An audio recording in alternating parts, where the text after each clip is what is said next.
Saudara-saudariku yang terkasih, hari ini Sabtu 20 Juni 2026. Saya Romo Siga dari Gereja Katolik Santo Fransiskus Xaverius, Pacitan. Dalam nama Bapa dan Putra dan Roh Kudus. Amin. Panggilan menuntut ketahanan dan ketekunan untuk tetap setia akan pilihannya. Yang dilakukan para nabi, yang dilakukan Yesus, masih dilaksanakan gereja sampai kini. Dalam Injil diserukan agar jangan terlalu memikirkan yang duniawi. Bapa di surga tahu apa yang kita perlukan. Janganlah khawatir akan hari esok. Mea culpa, mea culpa, mea maxima culpa. Saya berdosa, saya sungguh berdosa. Semoga Allah yang Maha Kuasa mengasihani kita, mengampuni dosa kita, dan menghantar kita ke hidup yang kekal. Amin. Marilah kita berdoa. Allah Bapa Maha Setia, bila kami Kau bimbing dengan sabdamu, maka takkan merasa khawatir. Kami mohon semoga masih Kau perkenankan hidup, dan jangan sampai kami ditinggalkan oleh kasih setiamu. Dengan pengantaraan Yesus Kristus Putramu Tuhan kami, yang hidup dan berkuasa bersama dengan Dikau dalam persatuan Roh Kudus, Allah sepanjang segala masa. Amin.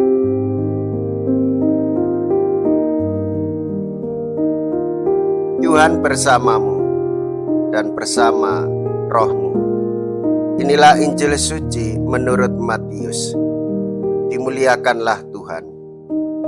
Matius bab 6 ayat 24 sampai dengan ayat 34. Dalam khotbah di bukit berkatalah Yesus, tak seorang pun dapat mengabdi kepada dua tuan.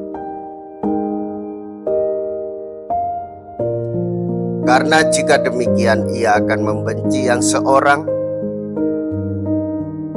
dan mengasihi yang lain, atau ia akan setia kepada yang seorang dan tidak mengindahkan yang lain.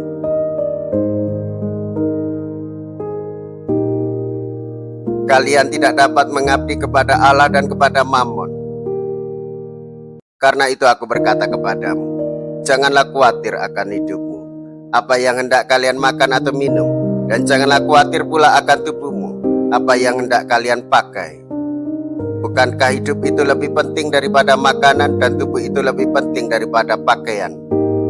Pandanglah burung-burung di langit yang tidak menabur dan tidak menuai, dan tidak mengumpulkan bekal dalam lumbung, toh diberi makan oleh Bapamu di surga. Bukankah kalian jauh melebihi burung-burung itu? Siapakah di antara kalian yang karena kekhawatirannya dapat menambahkan sehasta saja pada jalan hidupnya? Dan mengapakah kalian khawatir akan pakaian? Perhatikanlah bunga bakung di ladang yang tumbuh tanpa bekerja dan tanpa memintal. Namun aku berkata kepadamu, Salomo dalam segala kemegahannya pun tidak berpakaian seindah salah satu dari bunga itu.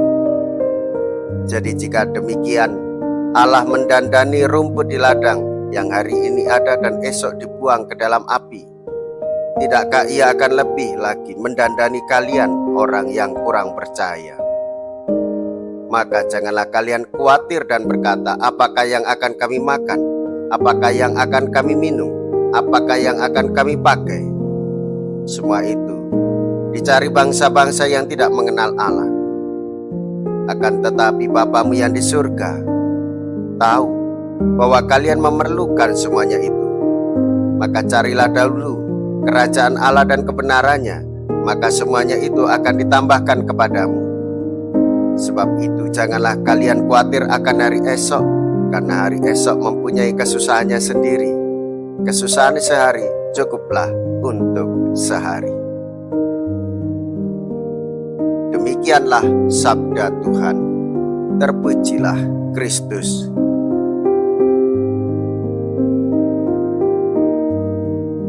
Saudara-saudariku yang terkasih, janganlah khawatir akan hari esok.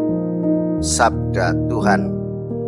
Masa lalu Tuhan menyertai, saat ini Tuhan mendampingi, maka kita tidak perlu khawatir akan hari esok, karena segala kebutuhan yang kita inginkan sesuai dengan kehendak Tuhan, maka Tuhan akan memenuhinya. Pada hari ini kita mendengarkan dengan tegas Tuhan Yesus menyatakan bahwa kita tidak bisa mengabdi kepada Allah dan kepada Mammon, kepada harta, kepada perihal duniawi. Hendaknya kita harus sepenuhnya mata batin kita tertuju dan hanya bergantung kepada Allah, supaya kita sungguh-sungguh memusatkan diri, menggantungkan diri kepada Tuhan. Karena hidup kita ini milik Allah, hendaklah kita bersyukur atas hidup yang kita miliki dan menjalaninya tanpa kekhawatiran. Saudara-saudariku yang terkasih, hendaklah kita dengan penuh sukacita melangkah dengan penuh harapan, karena Tuhan Yesus senantiasa menyertai perjalanan hidup kita. Marilah kita berdoa. Allah Bapa, Raja Damai, bila kami mencari kerajaan-Mu, kami boleh mengharapkan akan menerima segala keperluan. Kami mohon, semoga kami dapat menemukan kedamaian dan kerukunan pada diri Yesus Kristus Tuhan dan pengantara kami. Amin. Tuhan beserta kita, sekarang dan selama-lamanya. Semoga Allah yang Maha Kuasa memberkati kita semua, Bapa dan Putra dan Roh Kudus. Amin. Saudara-saudariku yang terkasih, pergilah. Ibadah sabda sudah selesai. Syukur kepada Allah.